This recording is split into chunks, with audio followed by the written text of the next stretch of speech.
Hey, what's up everyone? It's Thatch Win.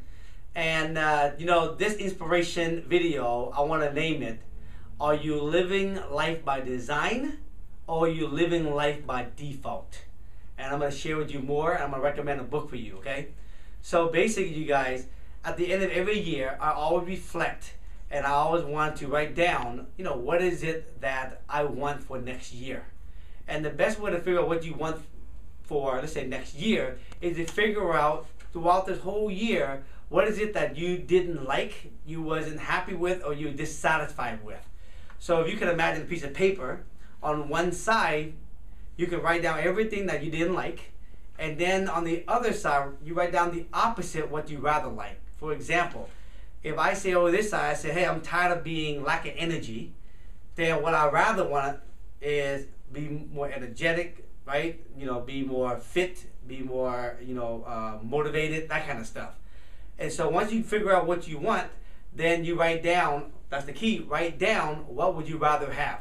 So basically, I'm going to give you an example, and I want to give you some inspiration to do this for yourself, okay? So this is my and my wife's Cammie's goal, and this is the first year, you guys, that I actually wrote our goal on 2 pieces of paper, because our theme for next year is simplicity. And so after realizing what I don't want, I'm super clear on what I want for 2011. So I'll give you some example. There is 8 equity in your life. There is physical, mental, spiritual, contribution, family/relationship, contribution, right? And then over here I have career, and I have fun, and I have financial. And so what I did, you guys, because my theme is simplicity, I just wrote down 1 or 2 things that if I single-minded focus on making that happen, it's a game changer for 2011. So for example, for me, physical, my goal is to be at 160 lean, tone, and muscle. I hit that, game changer, okay?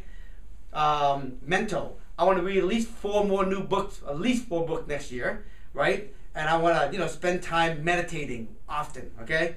I need family relationship, right? In May, I want to take the family to Hawaii. And in December, for the whole entire month of December, I want to take the family to Asia for the whole entire month. And then one of the things for Cam and I decided that every other Wednesday, starting now, we're going to start going on a date night starting at 4 o'clock. Because that's our time we're going to spend. So I wrote down 1 or 2 things, you guys, in all 8 equity. And I challenge you to do the same, because if you don't write it, consider you're living your life by default. And if you did this and you just look at it, you read this every day, I promise you next year you will hit at least 70% of what you wrote down. So I'm going to recommend a book for you from a good friend of mine, okay? This is a good friend of mine. His name is Tom Ferry. He's been coaching me in real estate and life for probably 15 years. And he just wrote this book called Life by Design, which is a great book. Him and I have been talking about this for a long time. And I highly recommend all you guys go and buy this book and read it, and then you have a better understanding why it's so important what I'm telling you today. So his book is called Life by Design, Tom Ferry, and you can just Google Tom Ferry, you can find his book. Okay, you guys? So I hope you take the challenge and do that, and I promise you did that. In 2011, your life will be a lot more better, and you have way more fun and joy. All right, you guys? Remember, always dream big and serve unconditionally. See you soon.